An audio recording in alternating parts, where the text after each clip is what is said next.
ঈদের দিন কি করতে হবে? 10টি সুন্নত আছে ঈদের দিন। নাম্বার 1, ঈদের দিন সকালবেলায় গোসল করতে হবে। নাম্বার 2, মেসওয়াক করতে হবে। নাম্বার 3, উত্তম পোশাক পরিধান করতে হবে। প্রিয় নবী ডরা কাটা একটা পোশাক পরিধান করতেন। নাম্বার 4, সেদিন আতর খুশবু পুরুষ ব্যবহার করবে। নাম্বার 5, মিষ্টি জাতীয় খাদ্য খেতে হবে। প্রিয় নবী খেতেন এবং খেজুর খেলে বেজোড় খেজুর খেতেন। নাম্বার 6, যে তাকবীর পাঠ করতে করতে ঈদগাতে যেতে হবে।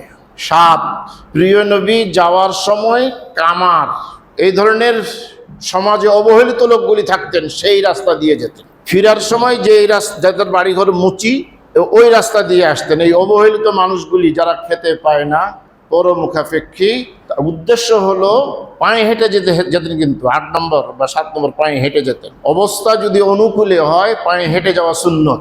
এখন কেউ যদি বহু দূরে যান, ওখানে সুন্নত পালন করতে গিয়ে তো আপনার সবই ছুটে যাবে। পরিবেশ যদি আপনাকে ফেভার করে, সেই ক্ষেত্রে হাঁটি হেঁটে যাবেন। দুস্থ, গরিব, অসহায়, কাঙ্গাল, ফকির, ইয়াতিম, বিধবা, এদের বাড়ির সাইড দিয়ে যেতেন আসতেন, কারণ যে এই ঈদে, এই আনন্দে তারা আমাদের সাথে শরীক হতে পেরেছে কি না এটা খোঁজ নিতেন।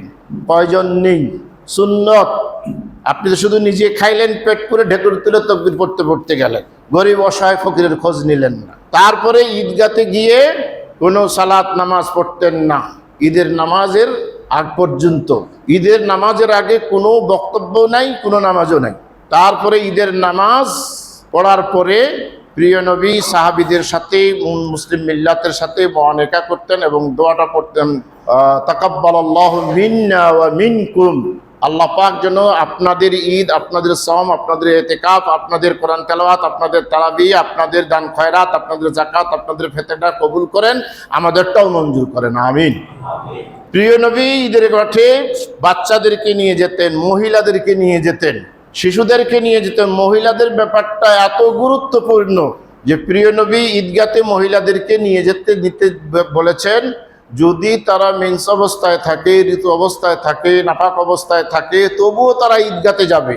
সালাত নামাজ পড়বে না, কিন্তু তারা তাসবিহ, তাহলিল, তাকবীর, দোয়া এগুলি করবে। ঈদের মাঠে যাবে। প্রিয় নবী ওদেরকে স্পেশাল ওয়াজ শুনিয়েছেন ঈদের মাঠে, ইয়া মা'শারান নিসা ইন্নী উরিতুকুন্না আকসারা আহলান নার, হে মহিলারা আমি দেখলাম তোমরা অধিকাংশ বেশি জাহান্নামী। তাসাদ্দাকনা, তোমরা সাদকা করো।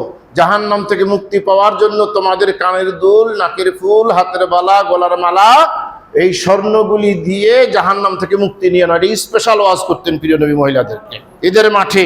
আমাদের দেশে কিছু আলেম ওলামায়ে, কিছু ধর্ম দায়ী আল্লাহ বাহির হয়েছেন যে মহিলারা বাজারে গেলে আপত্তি নাই, বিবাহ শাদীর অনুষ্ঠানে গেলে আপত্তি নাই, ঘোরাফেরা করলে আপত্তি নাই, মসজিদে গেলে ওনাদের আপত্তি, ঈদগাতে গেলে আপত্তি, বাইরে ঘুরলে কোনো আপত্তি নাই।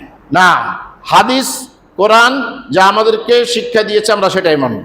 মহিলারা মসজিদে তাদেরকে নিয়ে যেতেন, ঈদগাতে বাচ্চাদেরকে নিয়ে যেতেন।